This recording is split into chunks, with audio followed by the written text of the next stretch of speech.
I still vividly remember the day my little sister Mia was born. I was only 4 years old at the time and my parents told me I was about to become a big sister.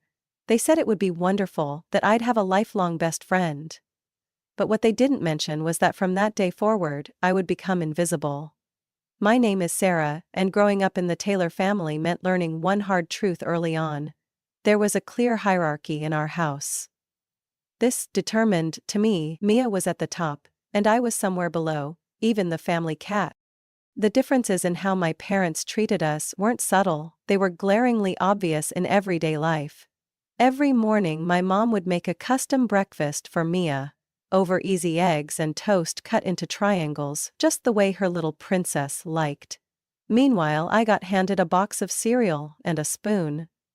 When I needed braces, my dad complained about the cost for weeks, but 2 years later, when Mia needed braces, they didn't hesitate to buy her the expensive invisible ones, the kind I had once dreamed of but was told were too much.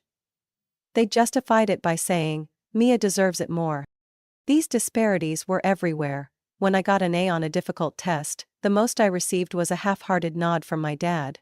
But when Mia landed a small role in a school play, the whole family went out to her favorite restaurant to celebrate. Birthdays made the differences even more obvious.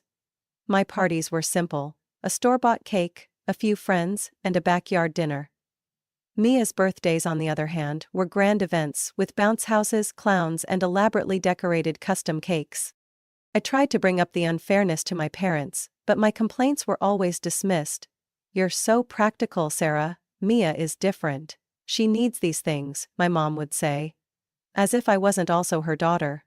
What hurt more was overhearing her tell a friend, "Sarah's so down to earth, she doesn't care about these little things, but Mia understands the value of everything." The worst part was watching Mia change over the years. As a child, she was sweet. We used to build blanket forts and tell silly stories together. But year after year, my parents' unconditional favoritism turned Mia into someone entirely different. Entitled and dismissive. By the time she was 10, she had become exactly the person everyone expected. "Sarah, where's my blue sweater?" she demanded one day, rifling through my closet without asking. "That's mine, Mia. Mom got it for my birthday," I replied, but of course that didn't matter. "Mom, Sarah won't share," Mia yelled. And, as always, my mom said, "Sarah, don't be selfish, let your sister borrow it." I learned to pick my battles, to lower my expectations, and to seek validation elsewhere. School became my refuge. While Mia was praised for participating in a small play, I won science competitions and excelled in advanced classes. But my achievements never seemed to matter. Even when I earned a full-ride scholarship to a prestigious university, dinner that night was all about Mia's campaign for class treasurer. I tried to interject, "I got a full scholarship, Mom," but she simply replied, "That's nice, honey," before turning back to ask Mia about her plans to hang campaign posters. Over the years, I came to realize that in my parents' eyes, I could never measure up to Mia. But that only fueled my determination to break free from the cycle. The favoritism and unfairness I endured didn't just hurt, they drove me to prove my worth, not to them, but to myself. During my final years of high school, I made a promise to myself that I wouldn't let my parents' indifference hold me back anymore. If they couldn't be proud of me, then I would be proud enough for the both of them. I set one clear goal: to escape the Taylor household and build a life where I no longer had to live in Mia's shadow. School was the only place where I felt valued, and I was determined to make the most of every opportunity to succeed. I threw myself into my studies with an almost obsessive determination. I spent countless hours in the library, poring over textbooks and researching every topic related to my classes. While Mia attended dances and weekend parties, I stayed up late working on assignments and preparing for the SATs. I didn't just want good grades, I wanted to be the best. And when the results came in, I achieved exactly that. I graduated at the top of my class and received an acceptance letter from one of the state's top universities, along with a full-ride scholarship. I still remember the day I held that acceptance letter in my hands, overwhelmed with joy and hope. I thought finally my parents would have to be proud of me. But that evening at dinner, as always, the conversation revolved around Mia. She had just been chosen as the assistant director for her school play. When I tried to share my exciting news, My mom brushed it off with a dismissive, "That's great, Sarah. But don't forget, Mia's really busy with her new role too." My happiness shattered, but instead of feeling sad, I gained clarity. I could no longer wait for their approval. My success didn't need validation from anyone but myself. When I started college, it felt like I was finally free. No longer under my parents' constant comparisons, I experienced true freedom for the first time in my life. I threw myself into my classes with a newfound enthusiasm, made friends who appreciated and respected me for who I was, and finally felt like I belonged. Meanwhile, Mia struggled to adjust to college life. My mom frequently called to complain that Mia felt overwhelmed and homesick, and she would add, "You are so focused on school that you don't even care about your sister." Those comments no longer hurt me, they only fueled my determination. In my second year, I began an internship at a small advertising agency. Even though I started with basic tasks, I worked hard and took every opportunity to learn from my coworkers. That effort paid off. By the end of my internship, I was offered a part-time position with a higher salary than I had expected. For the first time, I could cover my living expenses on my own and even start saving for my future. While Mia was still struggling to switch her major and relying on our mom to send her tuition payments, I was steadily building my career. After graduating with honors, I received a full-time job offer from a prestigious company in my field. My starting salary was enough not only to cover my living expenses but also to send a little money back to my parents each month. Even though they never seemed to care about my achievements, I still wanted to fulfill my duty as their daughter. Yet their indifference remained unchanged. Whenever I called home, the conversation always revolved around Mia, her new job, the parties she attended, or the challenges she faced. They never asked about my work, whether I was tired or if I needed anything. It seemed the only thing that mattered to them was the money I sent regularly. But that didn't bother me anymore. I wasn't doing it for them. I was doing it for myself. I knew I had overcome countless obstacles to get where I was, and that was enough for me. Those years were a time of self-discovery and growth. I not only rose above the indifference and unfairness I had endured, but also proved to myself that I could create my own worth. And while my parents never acknowledged me, I realized their approval no longer mattered. I had found pride where it truly counted. In myself. Life after college seemed to open a promising new chapter. I quickly settled into my role at a prestigious advertising agency and rented a small apartment near the city center. It was there that I reconnected with Ethan, a software engineer I'd known back in high school. We ran into each other at a casual get-together with old friends, and from our first conversation I felt a deep connection between us.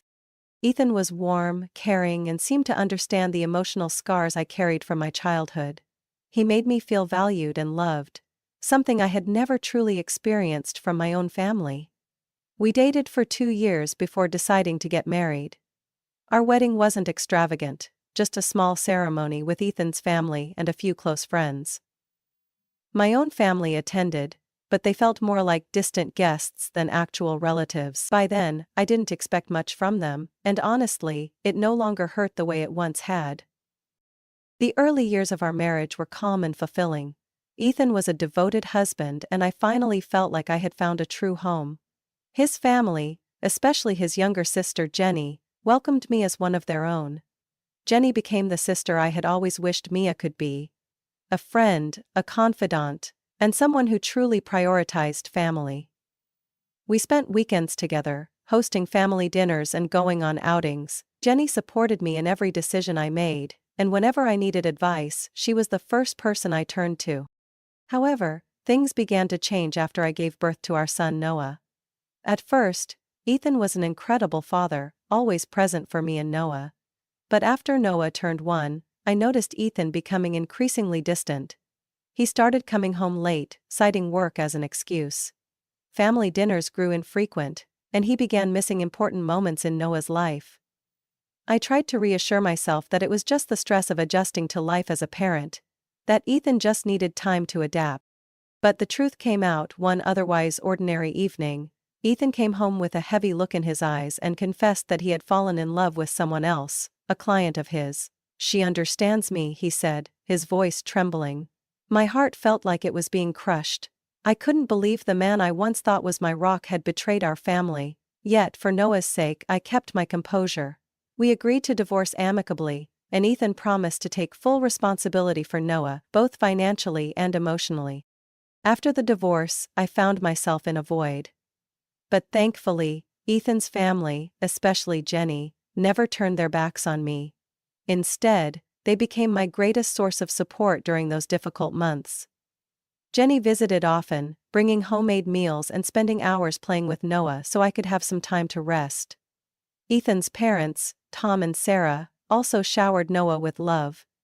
He was always welcomed at their home, and whenever he was there, he lit up in the warmth of their care. Meanwhile, my own parents barely acknowledged what I was going through. Whenever I tried to bring Noah to visit them, it always ended in disappointment. They complained that Noah was too noisy, that he disrupted their routine, and they barely paid attention to their only grandson.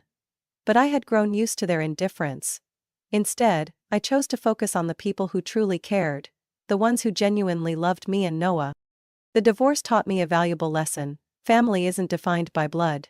Family is made up of the people who choose to stand by you, not out of obligation but out of love. Jenny, Tom and Sarah proved that to me. And because of them, I found the strength to move forward. Even though Ethan was no longer a part of my life, I realized I still had a family. A true family. Where both Noah and I were cherished, loved, and supported. I always thought that even if my parents never valued me, perhaps they would love Noah in some way. After all, he was their first and only grandchild. I tried to foster a relationship between my son and his grandparents. Occasionally I would take Noah to visit them, hoping they would spend time with him and show some affection. But things never turned out the way I hoped. Those visits usually ended in disappointment. "Sarah, don't let Noah knock over my crystal vase," my mom yelled, her eyes still glued to the magazine in her hands. "Be careful or he'll scratch the hardwood floor." I glanced down at Noah, who stood silently beside me, his tiny hand clutching my dress. I could see in his eyes that he sensed their coldness. It was the same look I had grown accustomed to as a child. But seeing my own child endure that same indifference broke my heart in a way I had never experienced before. The visits became even more difficult whenever Mia was around. Every time my sister walked into the house, the atmosphere shifted. "Here's our golden girl," my dad would beam, embracing Mia like she was the only light in his life. They barely even glanced at Noah, who was holding up his latest drawing, eager to share it. Every time, I'd end up pulling my tearful son out of their house, wondering why I kept trying to hold on to a relationship they clearly didn't care about. Then came the day I had to be rushed to the hospital for an emergency appendectomy. The pain struck me at work, and I was taken to the ER, where the doctor informed me I needed immediate surgery. My first thought was Noah. Who would pick him up from school? I called my mom, believing that in this urgent situation, she would prioritize her grandson above all else. The phone rang several times before she answered. "Mom, I'm at the hospital," I said, my voice shaky with pain. "I need surgery right away. Can you pick up Noah from school and watch him for a few days?" I pleaded, hope filling my heart. But her response was like a dagger to my chest. "Oh sweetheart, I'm afraid I can't. Today's Mia's promotion party. We still have to prepare, and there will be over 40 guests. You understand, don't you?" "But Noah," I tried to argue, my voice breaking. "He needs someone to pick him up, Mom. He's just a child." "Sarah, you always make everything such a big deal. Noah is your responsibility, not mine," she said, her tone cold. "Don't let children become a burden." The call ended and I lay there in my hospital bed, tears streaming down my face. I couldn't believe that even in a moment of crisis, my parents couldn't put family above their trivial priorities. Desperate, I called Jenny. She didn't hesitate for a second. "Sarah, Noah is my nephew. Of course I'll go right away. Send me the school's details and I'll take care of everything," she said. Her voice steady and reassuring. During my 2 days in the hospital, Jenny sent me pictures of Noah playing with Max, her family's dog, building blanket forts and baking cookies in her kitchen. I realized then that Noah didn't need his maternal grandparents to have a happy childhood. He already had Jenny, Tom, and Sarah, people who genuinely loved and cherished him. When I was discharged, I came home to find Jenny had prepared dinner, tidied the house, and even bought some new toys for Noah. Watching my son giggle as he played with Max, I realized something profound. Family isn't always about blood. Family is about the people who love you unconditionally and stand by you when you need them the most. A few weeks later, I decided to cut off the financial support I had been sending my parents.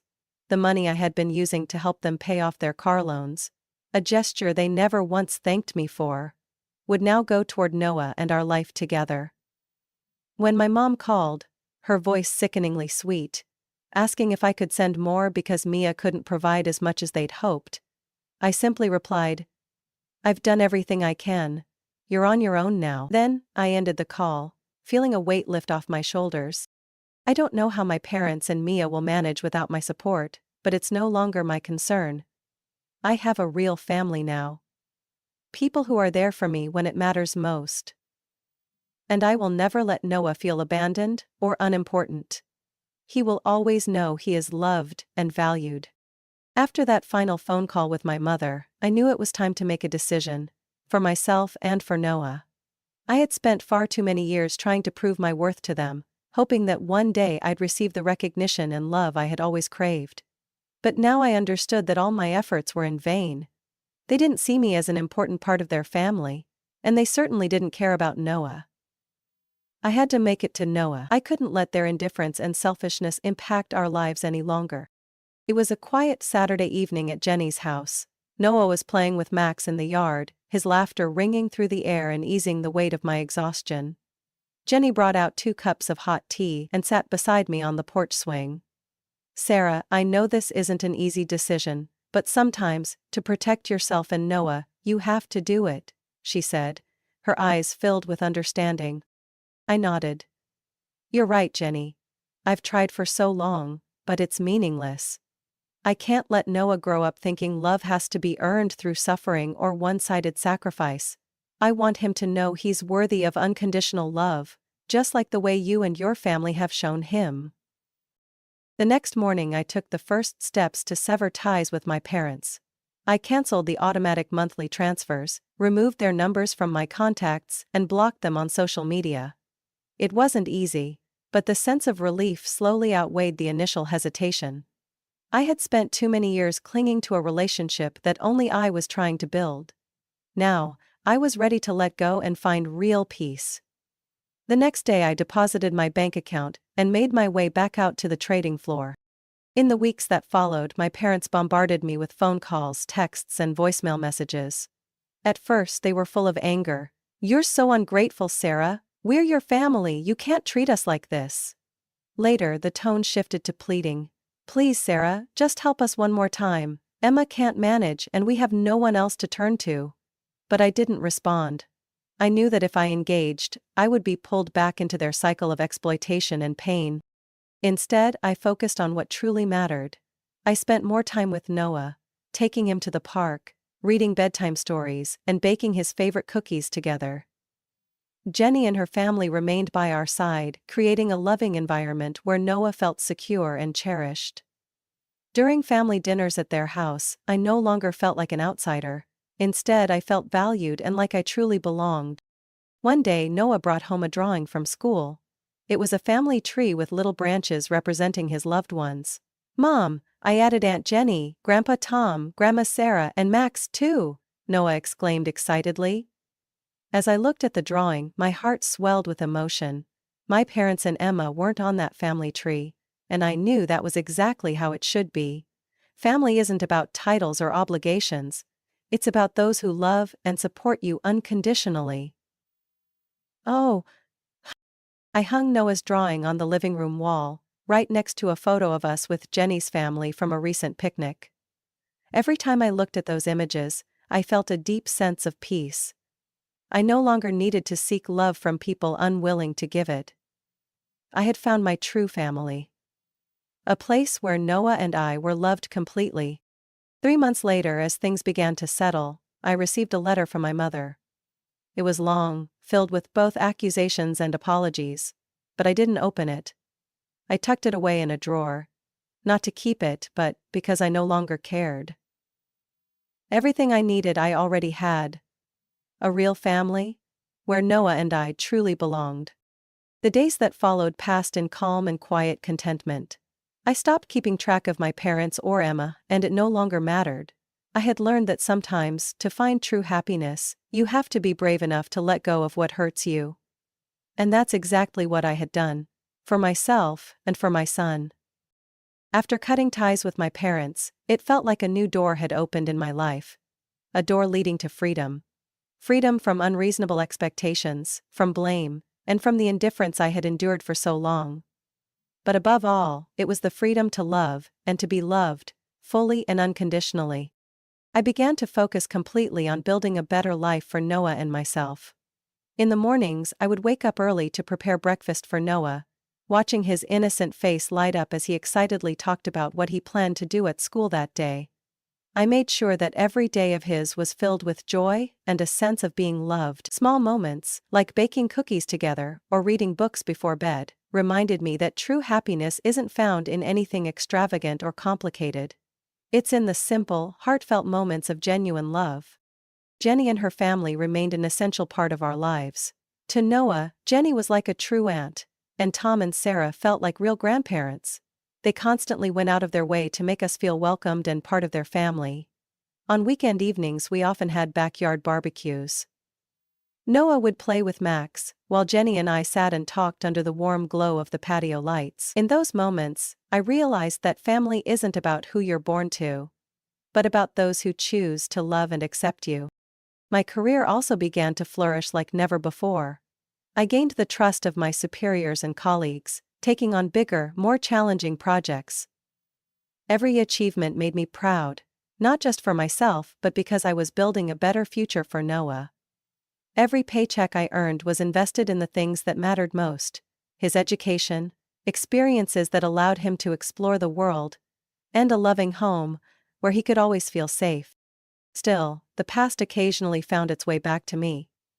One day, while organizing old papers, I came across a photo of my family from years ago. In the picture, I stood next to Mia, my smile awkward and strained. My parents stood behind us, their faces beaming with pride as they looked at Mia, completely ignoring me. But as I stared at the photo, I didn't feel sad or angry anymore. Instead, I felt grateful for the hardships I had endured because they made me stronger. They taught me my worth and showed me that I didn't need to live to please anyone. When Noah came home with an award from school for his outstanding presentation, I hugged him tightly and told him how proud I was of him. The bright sparkle in his eyes assured me that I was on the right path. I wanted my son to grow up in an environment where he always knew he was loved and supported, where he never felt the need to prove his worth to anyone. That evening, after Noah had fallen asleep, I sat by the window and looked up at the starry sky. I thought about everything that had happened, the pain, the hurt, and the lessons I had learned. I had found freedom, not just from the past, but the freedom to create a brighter future. A future where Noah and I were surrounded by people who truly loved us.